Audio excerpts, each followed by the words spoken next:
I had a poster of you going up on my bedroom wall. Well, whatever inspires us to do what we love, It's just so good to be able to do that. You get these images of the 70s as being kind of dreamy and, I want to be living in the 70s, all this sort of dreaminess about it. It's not. It was hardcore. It was quite dangerous, and that was hardcore. We're a crime podcast here. Yeah. That was some heavy people were getting involved in that. Oh, yeah, they were crims. Yeah. Proper.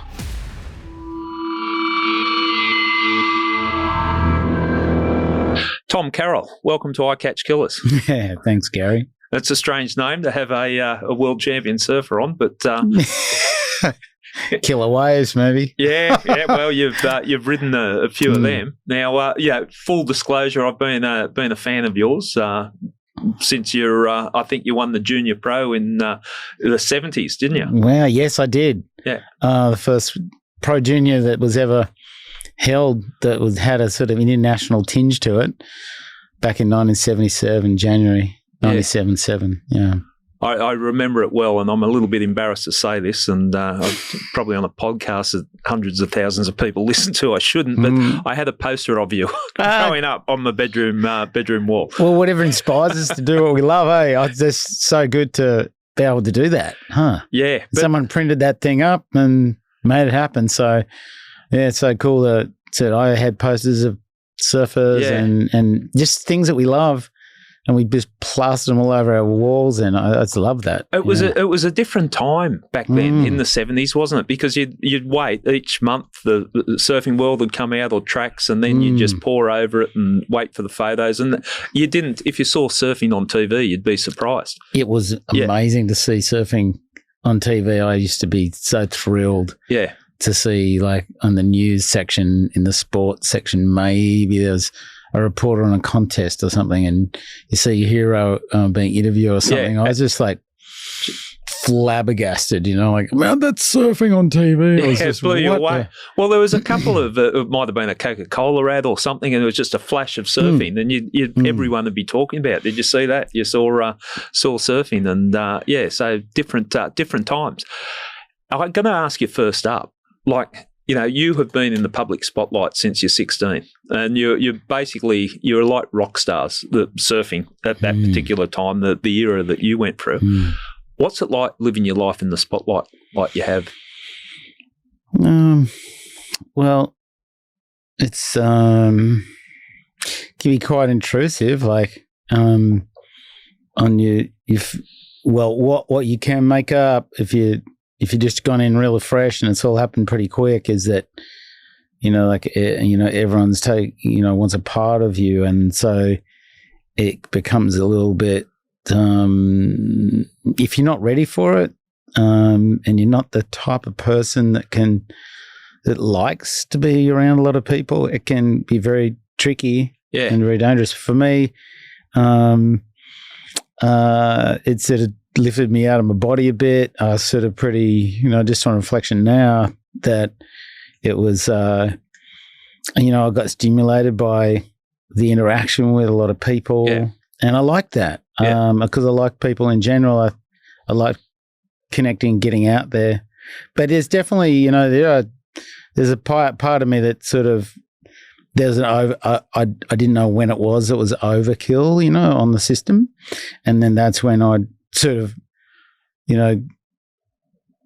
get those private moments and just go, oh my gosh.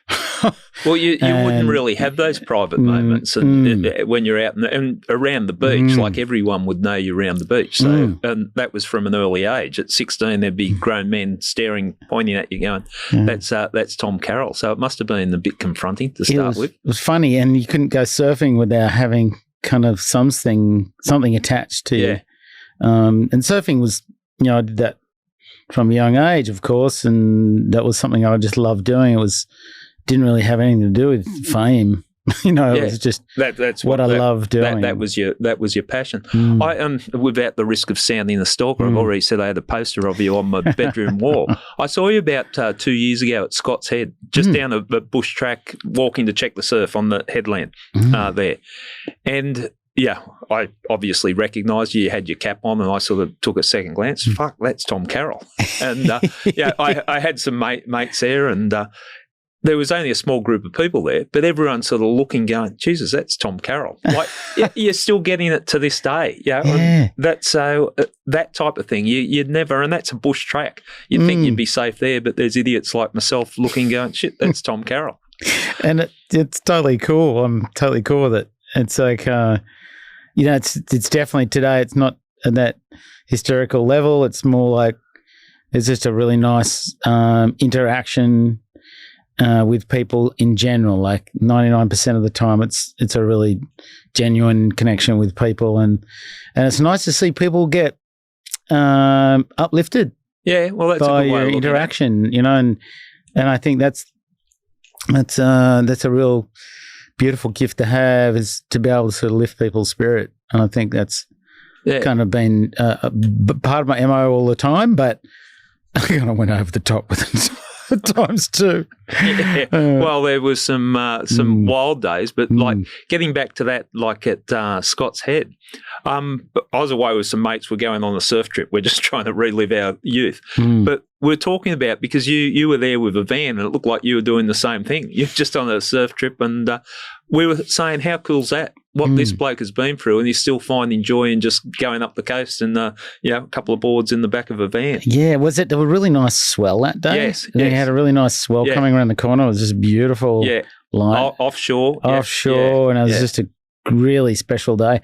Yeah, I was just on my way down the coast, and it was the first trip I'd done in the van. Yeah, and that was my first real night where I kind of was at a place where I'd never been to Scott's Head before, and I never stopped in there. So I stayed there, and I came in kind of late at night, and then I'll never forget sort of hearing the surf, going, wow, I couldn't even see it when I first came in. Yeah. Didn't know what the point looked like. And then all of a sudden the sun, I saw these lines going down into the bay from the back of the van. I'm going, wow, I'm really living it right now. Yeah, well, and then I walked up the top of the train, and oh my God, look at this swell. Yeah. And it was beautiful. Yeah, really special morning. No, but that was it was a nice moment, and seeing someone that's 2 times world champion and everything else that you've done. I want to talk about I want to talk about your highs and lows in life, and you've had the extreme highs, but you've had some lows, and including how drugs got hold of you at stages in your life. But before we do, I want people to understand who you were. Or who you are, who you were. You're still here, sorry. But who you are, because you have to be so driven to reach the top of a sport like surfing, professional surfing. And I think it's a cautionary tale to a lot of people that if someone like Tom Carroll, that can be so committed, so driven, can get dragged down that dirty rabbit hole of addiction, that we've all got to be careful about it. But let's just describe the surfing scene back in the 70s, because it was a real subculture, wasn't it, initially? Well, it's definitely different than what it is today, and viewed that way. I mean, I remember it was, we were viewed as, it was sort of similarly kind of an outside view of surfers as being kind of rebellious, or a sort of a real, like you said, subculture, counterculture, very much a kind of rebellious sort of imagery. And there was a number of surfers at the beach, at Newport Beach where I grew up, and there was, and I was just loved the feeling of riding a wave.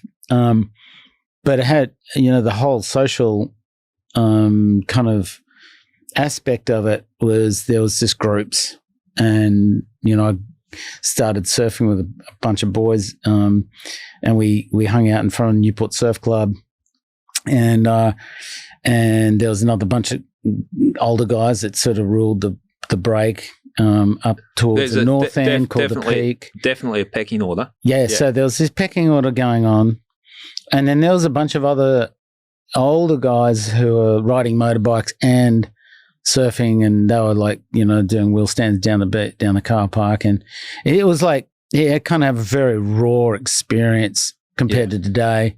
And we're having fires on the beach in the early morning in winter, surfing all the way through winter without a wetsuit, by the way, the first couple of winters as a kid. Yeah.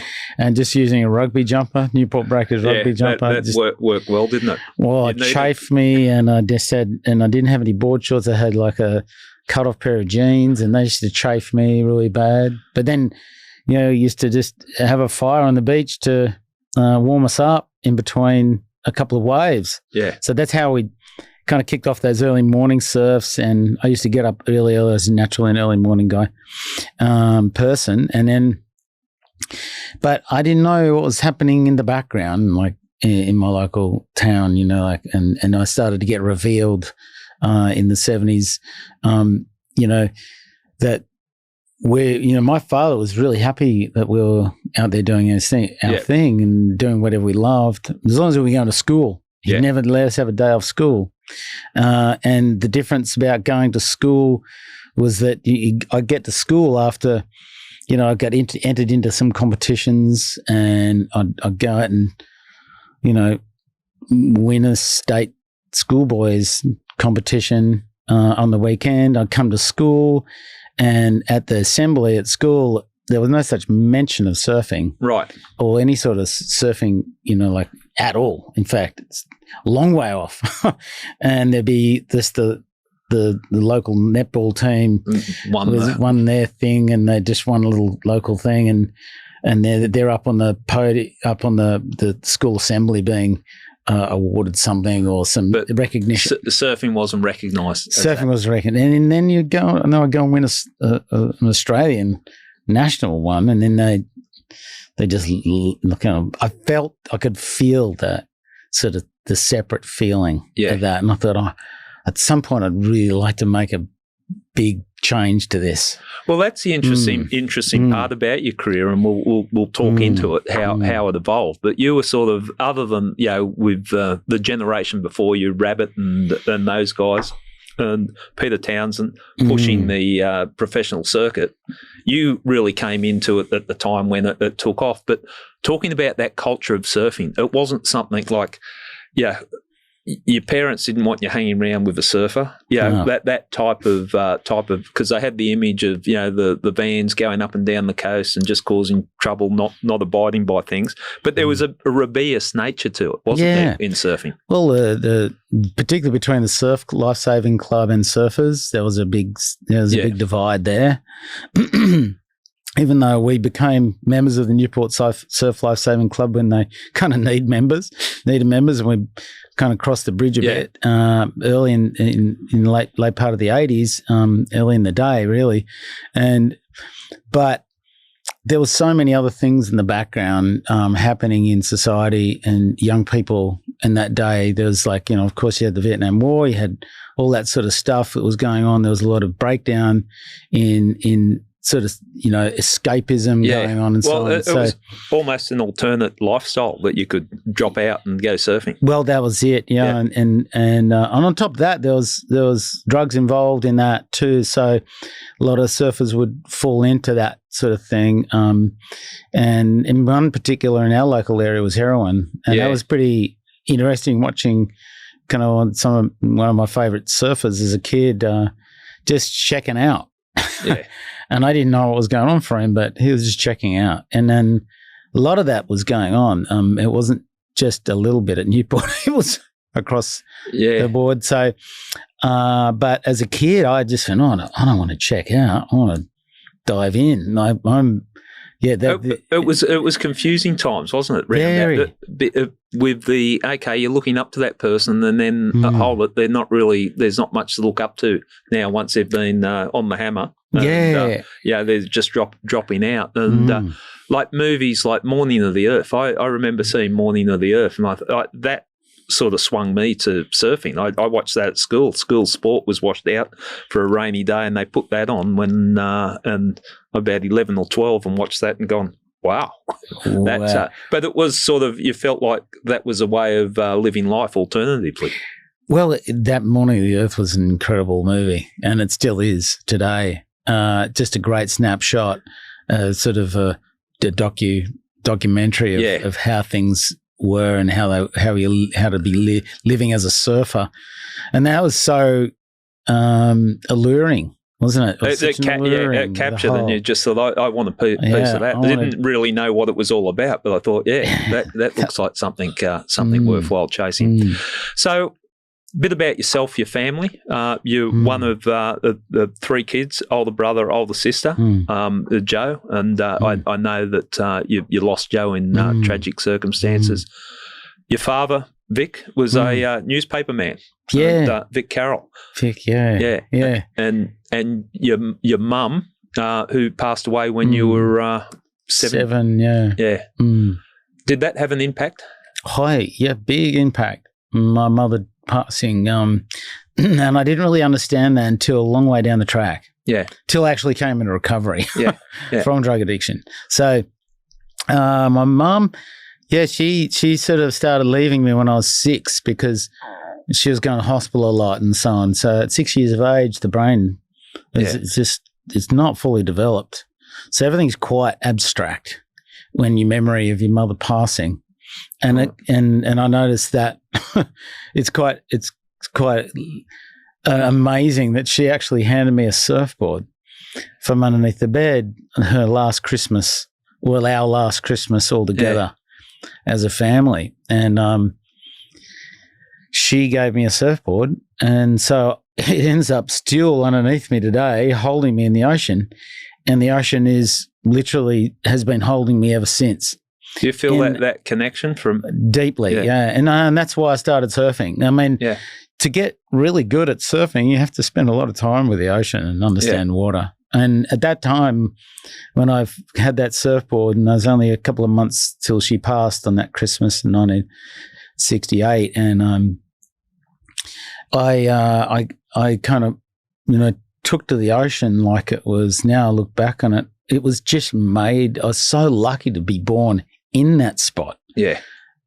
At that time, to be able to sort of go and dive into this big world of the ocean. The ocean never really, I never felt fear in it. I never felt, of course there's fear, but I never felt that kind of, I'm going to die. I felt, okay, I'm okay with this, whatever it's going to give to me. And I didn't know.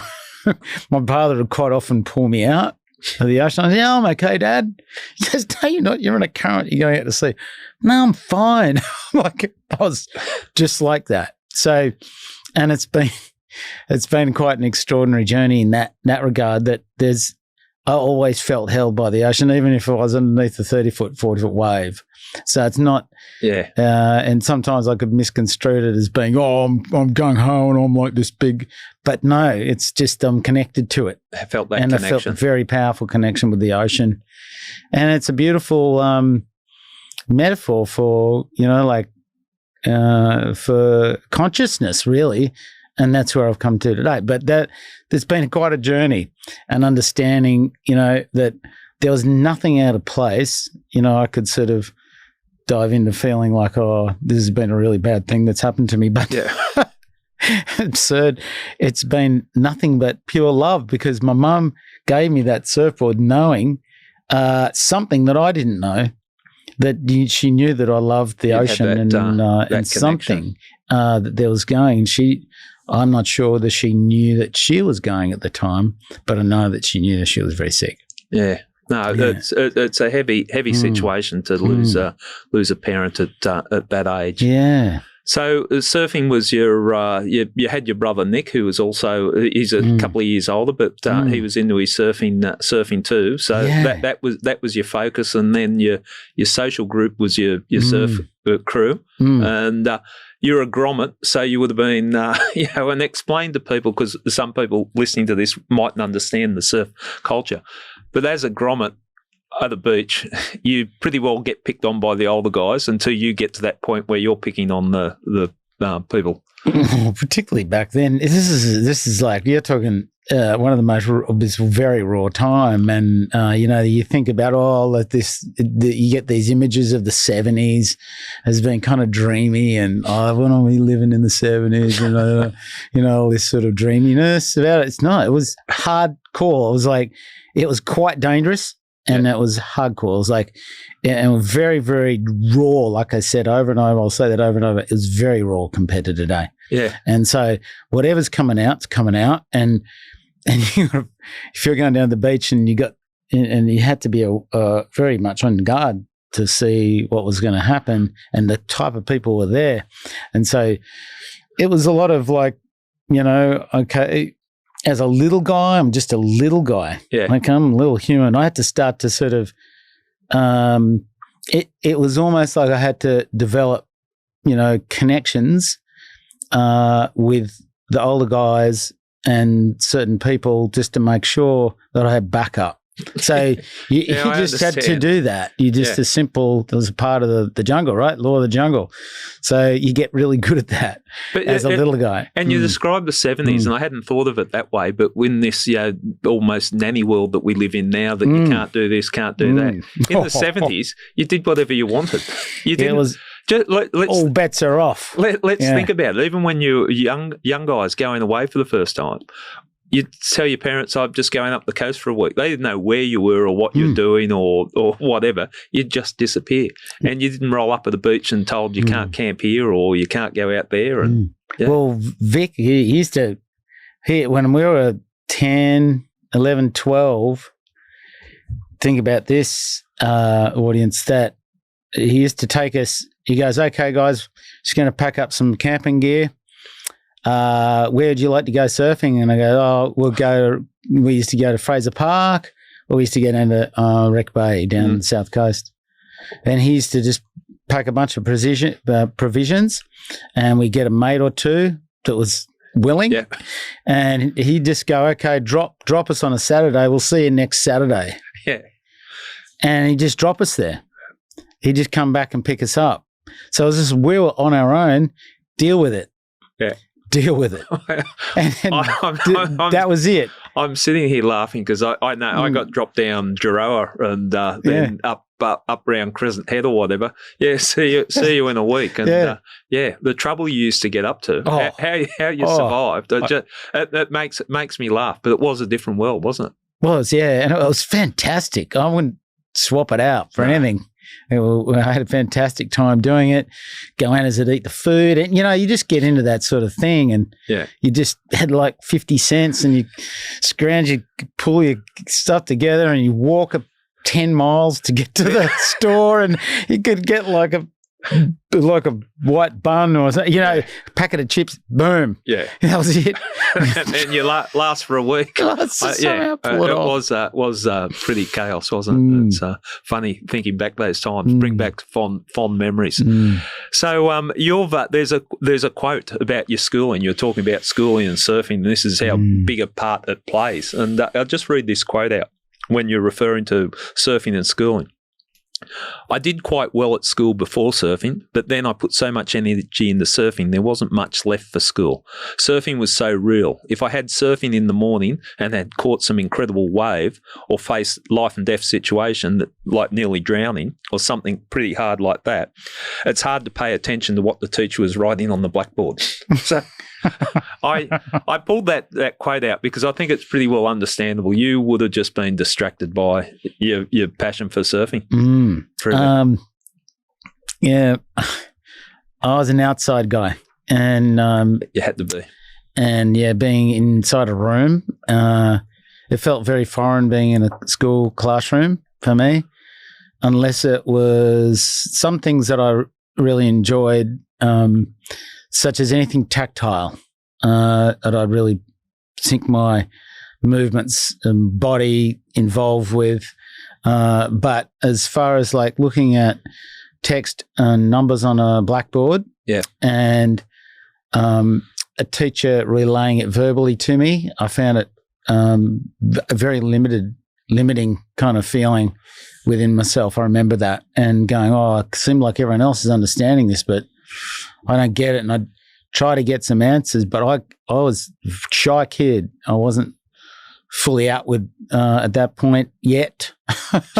but I was like, I'd just go through that, and I just wouldn't get it. And I found it just very, I felt like separate in the classroom, I understand. I understand what you're saying. Getting a sense of following your career, reading your book, and different things. But you have an inquiring mind. It's not like you're shut off to learn. Yeah. It's just a different style of learning. Like you love travel, taking in other cultures, that type of thing. So absolutely. So so the classroom's got one.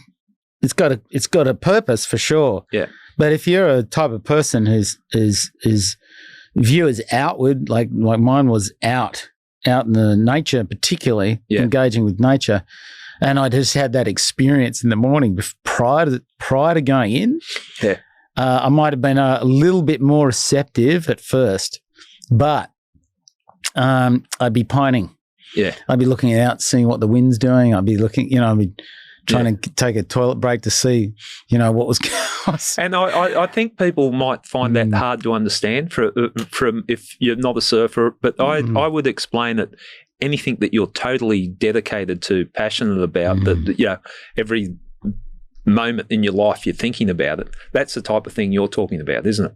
Absolutely. Yeah. And I'm absorbed. I'm fully absorbed by just being moved by the situation. Like I said, it might be a situation where I got really, really scared, and I actually I got caught by a situation, and there was immense fear involved in it. But I went through it, and I got on my school uniform, and I went to school, and I'm sitting there still reflecting on that experience, which was way more powerful. Like and then there was maybe another experience where I had a really amazing wave with a friend, and it would kind of, but the one thing is my dad would always pull me out to go to school. So I'd have to get out of that experience and go to school and engage. And it would be tricky. Yeah, juggling it. It would have got a lot trickier, I would imagine, when you won the Pro Junior. So that was in 1977. Yep. And for people that don't know, if you had an inkling or an interest in surfing at the time, that was big time. That was you were plastered everywhere when you won that, and you're up against some other well-known surfers, Shane Horan, Joe Engel, and a few of those guys. And you're 16, and you've won that. And you've won. I was actually 15. 15 were. Yeah, so I was quite a bit younger than the older guys. Older crew. And $500. $500 you in would the have pocket. felt like you're a rich, successful. Very successful. Felt, my head blew out, and my friends were going, "Oh, Tommy's thinking he's pretty good now." And so then there was this sort of strong tall poppy syndrome in Australia.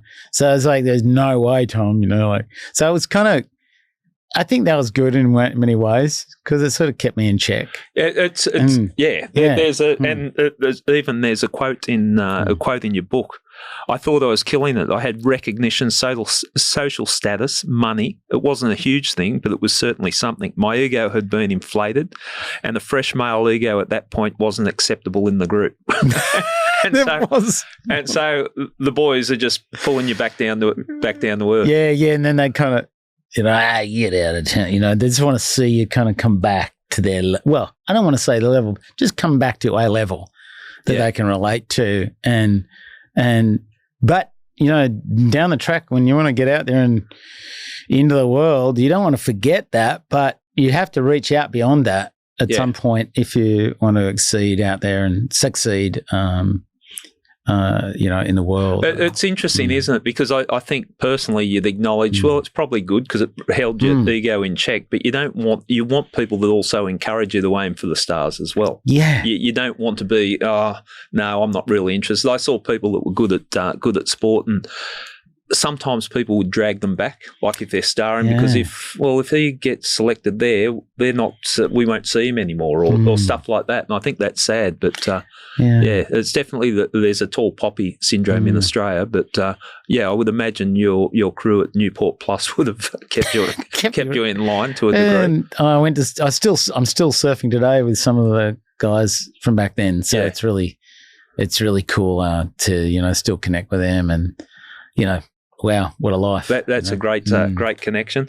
So you won. You also won the Australian Junior title, and I think it was Joe Engel won it the Pro Junior for the next 2 years, and you won it the year after. Yeah, so I had to come back, and I know all this shit because I was reading in the magazines. I was fascinated by it at the time. That's Isn't that cool? But so, okay, you are now getting on that level and it was almost starting. Maybe you can make a career out of surfing. Was that around the turning point where you thought, okay, if I keep competing at this level, I might actually make a career out of this? Was there even a career to be had? There was just a dream of pro surfing or being a professional sports person with the sport of surfing. There's a dream there, and a lot of people dreaming at the same time about that. So I was sort of kind of in the wake of that because of there was some like sort of whiff of kind of structure. You could sort of get into the professional ranks from the amateur ranks. And at the time when I was, when I won the Pro Junior at 15, I left school after year 10 and went into a trade, which was, fixing up cars, panel beating. Tough gig. Yeah, and I worked down there at Narrabeen, the back there, and I started off actually. My first job out of school was I went and worked on a construction site. I wanted to become a builder and so on. Not a builder, but a carpenter. I didn't think about like building like that. I thought of carpentry and working with wood.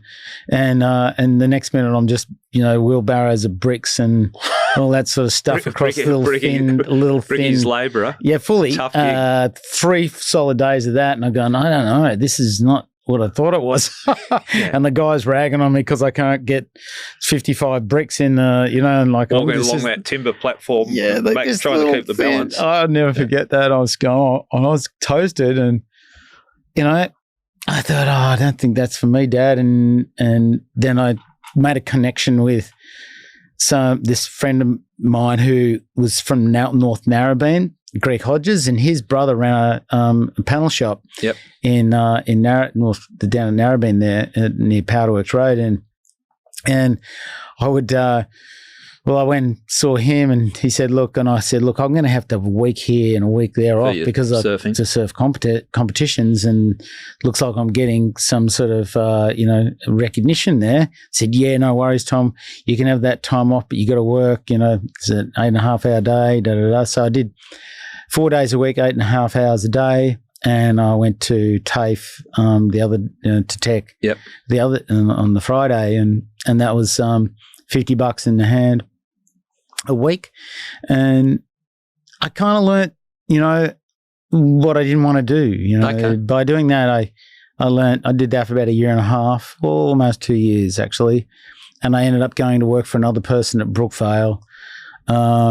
And that's where I kind of bought my first car out of it and all that sort of stuff. It started to sort of evolve from there. But more opportunity came to me through surf in competitions, and a little bit of sponsorship money started to come trickle in. Yeah. Looking back at that experience, but you'd have to think that was good experience, like showing you what the real world is. Like if you went straight from, you won the Pro Junior and then you got the sponsorship, and at least you tasted the world that other people have to inhabit. Well, I think you need really good mentorship otherwise. You need strong mentors that can really deliver you a sense of reality. Not saying that reality has to be harsh, but the reality is situations, if you're not doing this, and how other people and what's actually giving you the opportunity to be here in this moment, doing all this amazing stuff that you get to do, and actually give you the strength to keep moving into challenging yourself and knowing that, so mentorship, but my mentorship was pretty I was like, go to work, had a couple of older guys that I really looked up to, and I had some pretty cool people around. My brother was really, really good too, but it wasn't like, I had this coach there and a mentor and all this support and sort of what appears to be a dream you run, because competitions are really tough now. You have to be on point. But back then it was like I said, again, I'll say it was raw. Yeah, I can imagine. And I did appreciate having those weeks off to go and surfing competition away from work. And I used to go, this is really what I want to do. Yeah. Now, you're twice world champion, and I'm going to ask you that because I'm fascinated about the mindset. But after you're winning these junior contests, you managed to get yourself into the Stubbies Classic, surfing at Kira, with the likes of Reno Albalira, Sean Thompson, Rabbit Bartholomew, Michael Peterson, Jerry Lopez. Jerry Lopez, the world's coolest human being. Yeah. Were you intimidated by that? Like, talk us through that. It was crazy. I was 15 years of age, and I'd won the Pro Junior, and so that opened up some doors, and that was the big door opener because it was the first event of its kind, man-on-man competition. We were all surfing 6-man heats. There was no such thing as even a 4-man heat yet. And that was Peter Druin's brainchild. Peter Druin's brainchild kicked off this man-on-man. He wanted to have his idea was to have sort of, some sort of body contact. There was no interference rules or and there was he wanted to have stadiums. You're looking in and you see the vision. And it was a man on man. It was like there was some blood involved as far as he was concerned of his first vision. Of course that sort of got wound back a bit. But that first Stubbies event I'll never forget. I got to see all my heroes. Yeah. I travelled up with one of my heroes on a plane, Terry Fitzgerald from Narrabeen. And then I got to meet Eddie Aikau and Clyde Aikau on the flight. Wow. And then got to sort of all these amazing humans that were I used to look up to, all these Hawaiians like Jerry Lopez and Barry Kanai-Puni. And then there was the young Dan Haloa, who was just this young Hawaiian guy. And he was just an incredible surfer. I was really inspired by him. But to see Michael Peterson surfing and who won the event, he was my hero. I think he was everyone's hero. Yeah, he used to just look up to him like my brother and I used to just emulate him in the ocean. And it was an extraordinary event to be. So for that, I'm trying to work out how you stay grounded, and this is sort of what you need. And I think this is important. People understanding how driven you've got to be. I can't think of more intimidating environment to be put in as a kid that age. Against you'd be looking at these people like gods. Yeah, you're basically going in there, and it doesn't just relate to surfing. If people are listening, thinking, what are they talking about? Just think any sport or interest that you've got where you look at an absolute legend and you're competing against these legends. Well, thankfully I had Colin Smith from Narrabeen who was making my surfboards. He was a real strong mentor for me. So I would stick close to him. He was in the event as well. Yep. But I'd stuck close to him when I finally found him because I went up there basically with Terry Fitzgerald on a flight that I didn't know where I was going to stay. I had $110 to my name. And I found my first hotel that was $10 a night, and I thought, I might be able to eat. I got a place to stay, but I found where Cole was. He helped me and put me up in a room in his place, and I was able to sort of not have to pay $10 a month a night. But it was right there at the point. I got to understand the break better with Cole, and Cole just introduced me to a whole bunch of people. And it was just, and actually supported me through the event. I wouldn't have been able to pull that, just wandering the streets at 15. And we do need mentors. It doesn't matter where we are and what we're doing part of life, but it's a powerful, reminder that time for me was really Cole. Yeah. Cole sort of. It's interesting you say that, Tom, because we've had a lot of people that have got their lives heading in the wrong direction, some major league criminals, and you ask for them, or ask of them, what would they do, or how do you think you can avoid that? And 9 times out of 10, they're saying get a good mentor around you, a good person. And let that kind of light that the mentor shines guide you. It's like the mentor, you could call them the guru. They do that in old traditions, yogic traditions. They talk about guru, kind of because basically the criminals just decided to take on his own perspective and felt that and just taken it. And if I'd done that at 15, I I don't know where I would have been. Well, you could have hooked up with the wrong person. They could have taken you any direction.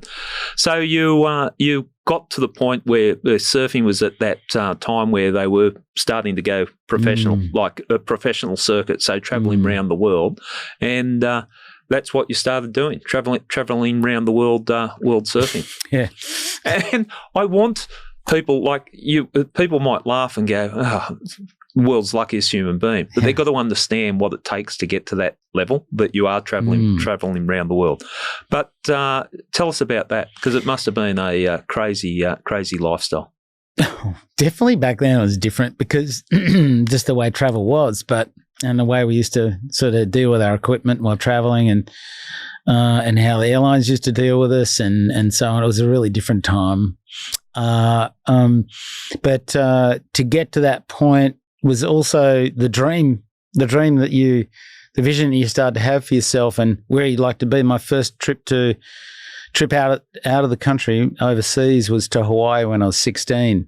Okay. And so I kind of rallied for support. I'd financially help Rip Curl and Quicksilver helped me with Rip Curl was just clothing. I mean, just wetsuits back then, and Quicksilver was just clothing. So they were both my sponsors. Yep. And they helped me get an airline ticket, and then Morningstar Surfboards helped me also with a little bit of help with surfboards and so on, equipment, and then I kind of saved up as much as I could in that year when I was just starting to work as a panel beater. Only $10 a week I put away. Yeah, $10 a week, and I had to pay $10 rent at home. I had to pay $30 out of the $50. So it was pretty kind of slim pickings, but I'd saved up enough money to sort of get myself a little bit of money. So I was going to Hawaii for 2 months. Yeah. So 2 months in Hawaii, in a foreign country for the first time at 16 was big. And, I'll add this to it too. Hawaii is not the Hawaiian holiday that most people would picture. If you're going over there to surf and trying to crack it as a professional surfer, I can't think of a more intimidating environment to be thrown into. Absolutely. It was heavy, not just heavy in the water, heavy out of the water too.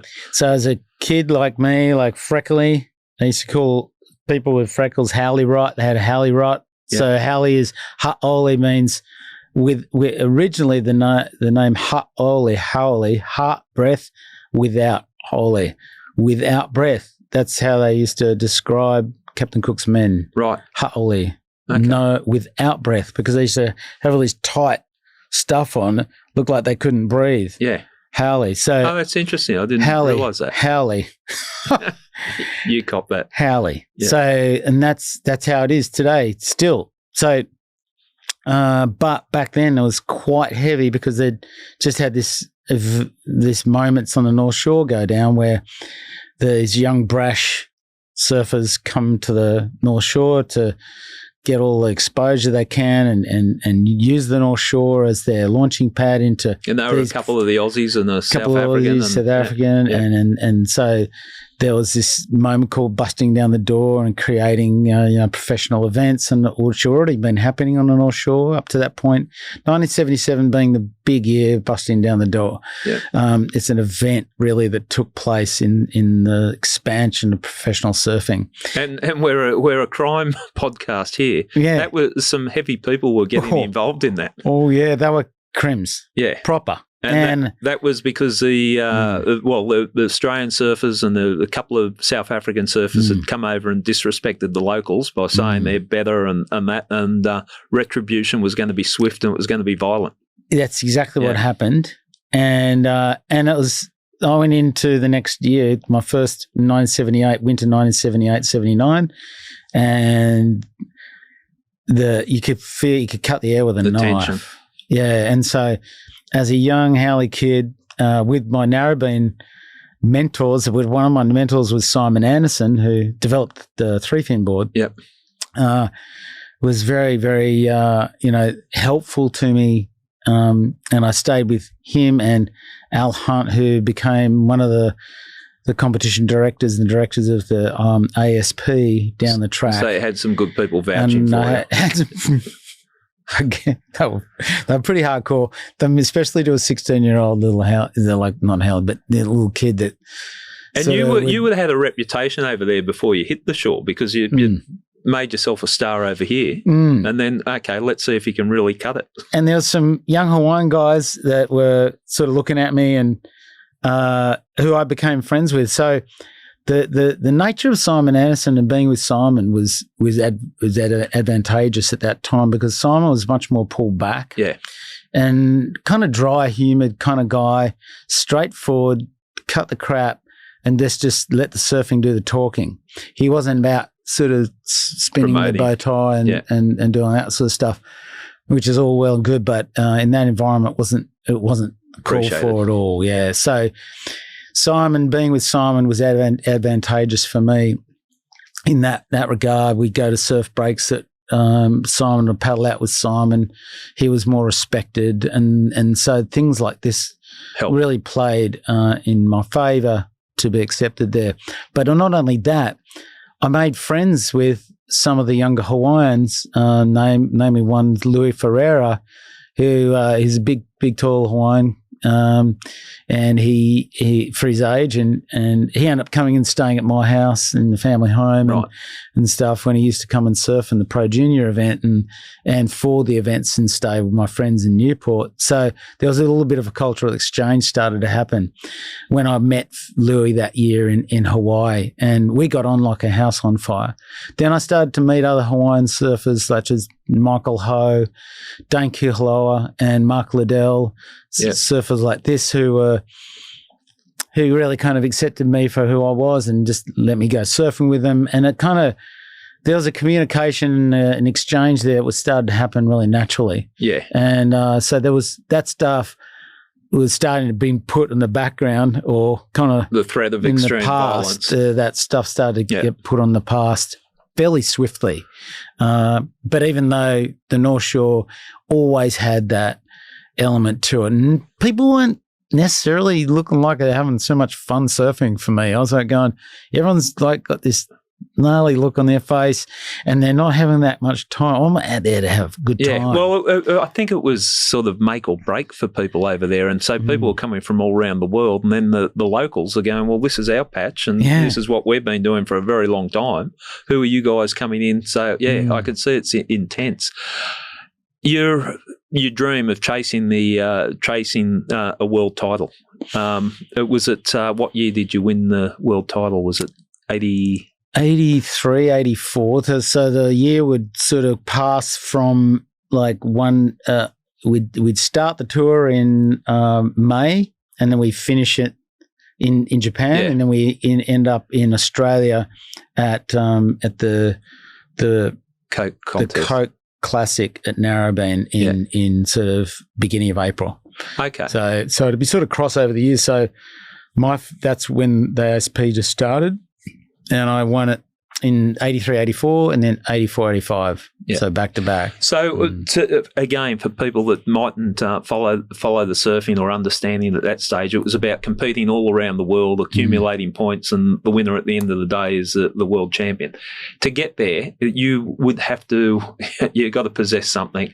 I want to ask, because we don't get many world champions on Eye Catch Killers, what did it feel like that, to the top of the tree? That moment when you've gone, I've got it. I've achieved what I've been striving for. Well, it just automatically is a different posture, you know, in the way we sort of carry. And I could feel that. An incredible amount of relief because of the work that I was putting in that I didn't know what was going to happen. Like I had no, and particularly in that first, well, it's not like I started off 10 years before that going, I'm going to be world champion. I was never like that. It never worked out. And that sort of thinking never worked out for me. It was more like sort of subtle kind of steps along the way, or sometimes bold, but I'd achieve, a little milestone in my competitive abilities and awareness and understanding of my performance. And then I'd sort of take it a little bit further, and then I'd achieve that. And it's sort of little smaller steps along the way. And as I got closer to the chance at getting, I could smell it.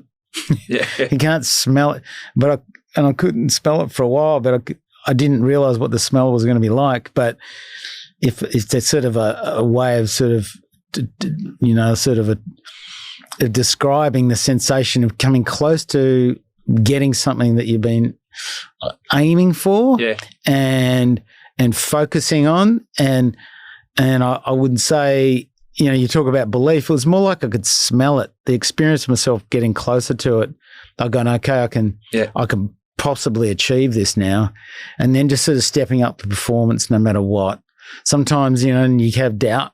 There's no doubt about it. There's a lot of doubt comes in, but it seems to sort of iron out your performance and sort of, and it's not, it doesn't expand your performance. It tends to pull it back. And I finally, I was able to sort of tip it up and cross the line, and actually one event to sort of put the nail in the coffin before I went down to surf Bells Beach. Yeah. That year was I had to go to Florida. My manager said, "Oh, look, if you go to Florida, you can get this accumulate enough points so you can sort of not have any question by the time you get down to Bells Beach against Rabbi Bartholomew." And he sort of said, "Go and do it. Like, I'll do it." And I said, "Yeah, no worries, let's do it." It's 3 days on the ground, about 6 days all up, travel time and surfing to Florida. It was worth it. It was worth it. Yeah, it was worth it to have that, come home with that feeling and posture and going down to Bells Beach, even though I did made that final and I would have won, but it was Shane Horan who won in that one. By surfing by that stage has been, we talked earlier on about seeing it on the news, sports news and all that. It started to become more acceptable. There are articles in the paper, they're promoting the contest. You've become world champion on home ground. It would have been, if you had adulation before, it would have been coming in bucket loads at that stage.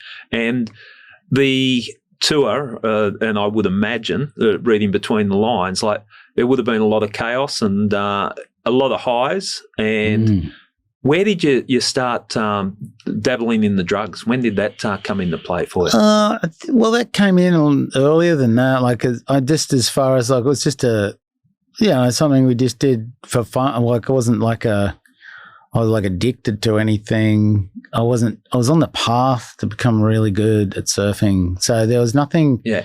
I was very clear about that. And so there wasn't like, that was in the way. If I was having a party and something went down, I'd sort of opened, I'll give that a try, That's sort of fun. That was, you think, that wasn't so good, or that was kind of cool. And it wasn't like it was a big thing for me. Okay, so you didn't feel like it was a need, it was something that you chose at that time? No, it was sort of like it was a party and something, we was just having fun. It just seemed like it was just having fun.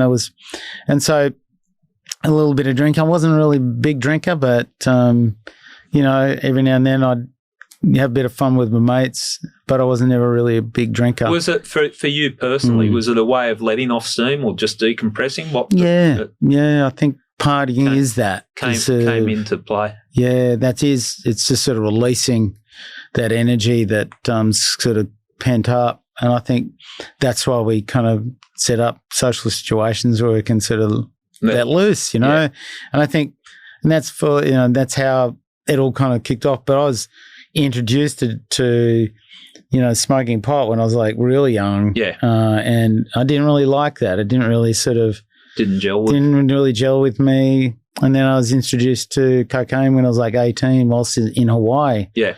By some of my people I really looked up to. So it's kind of all these sort of situations kind of happened, but I didn't really get locked in on anything. I was just loving what I was doing with my surfing. Yeah. So anything that got in the way of that for a number of years to come.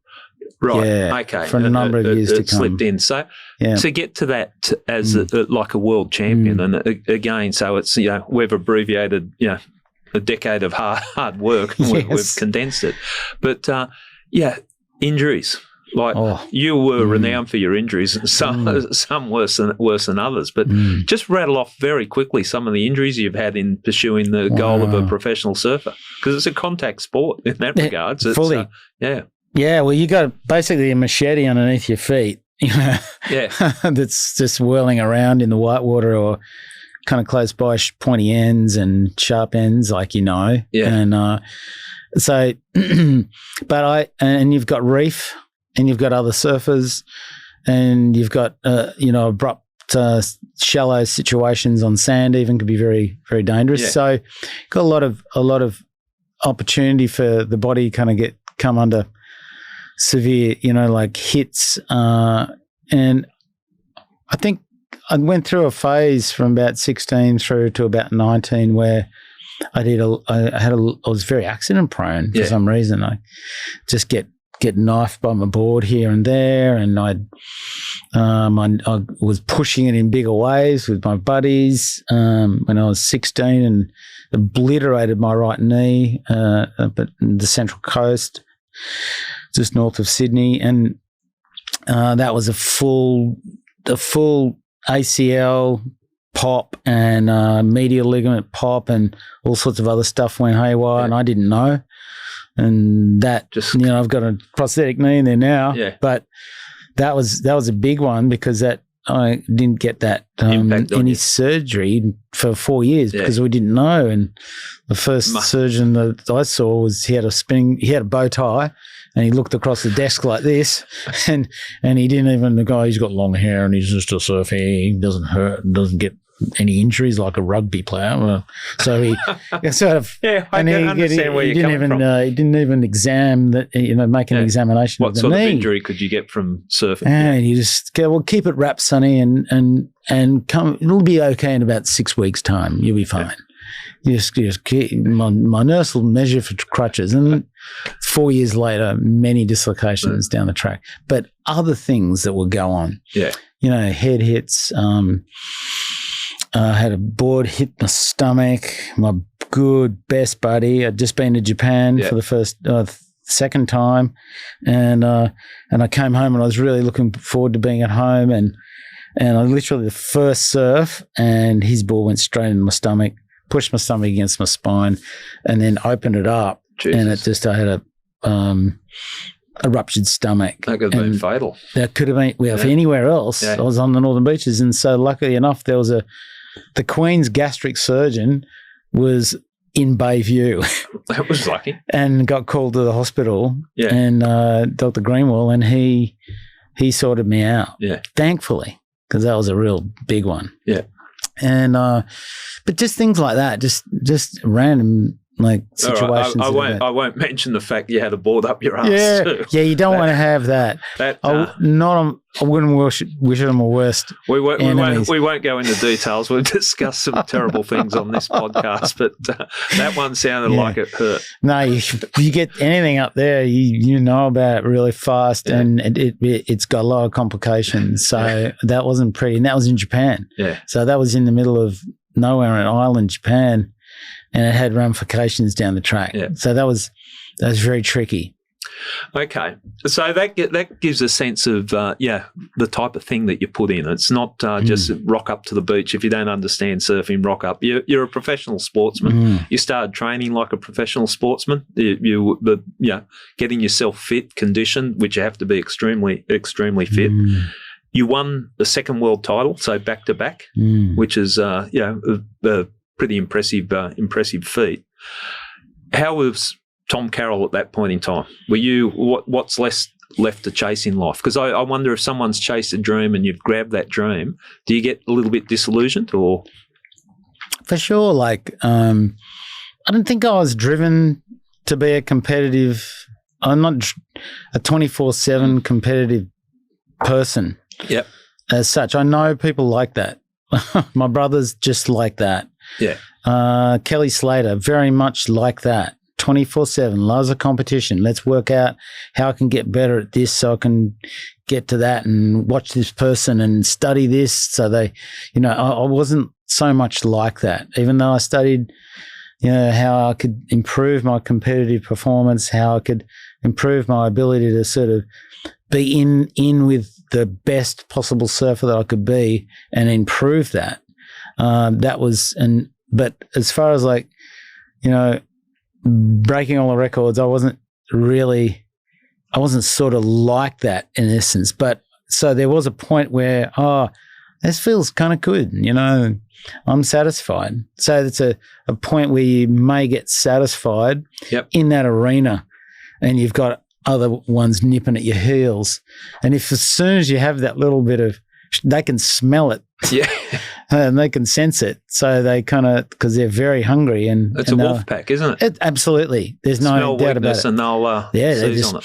They're just, he's hormones. It's a hormonal thing. I don't know, but they just literally sense it. Yeah. They're there for the taking. They're there for the taking, and you're kind of, okay, sit back for a bit until you get it back. And that's what happened to me after the second world title. Yeah. Not only that, I did have a role that beginning of that next year, which would have probably taken me to a third world title. I want to raise that if I think that the timing's there. That was the boycott in South Africa. Well, the boycott in South Africa did play a role. Yep. Because I forfeited an event there. Yep.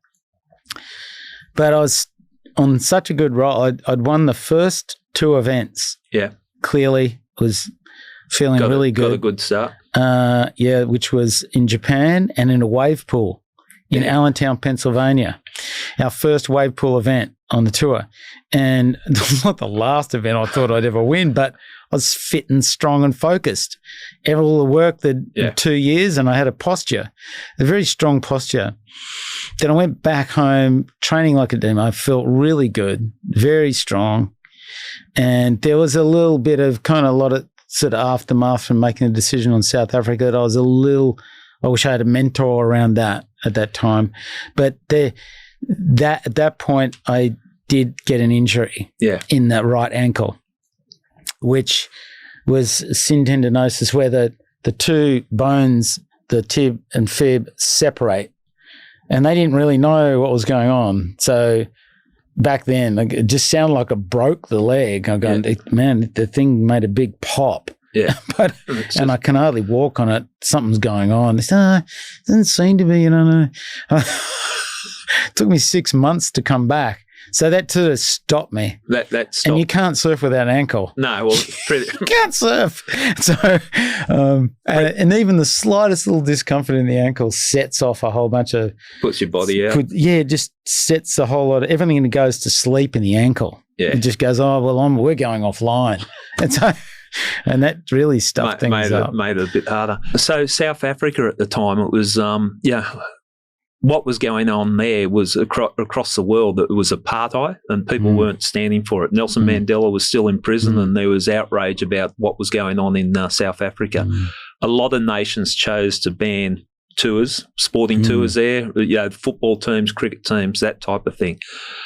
And then you've come in and you've made a statement from a surfer's point of view, which is, I think that's why it grabbed so much attention. With all this going on, and here's a surfer putting their hand up and boycotting it because of apartheid. Like, blacks and whites not allowed to live together, and the whites were being treated completely different to the way the blacks were being over there.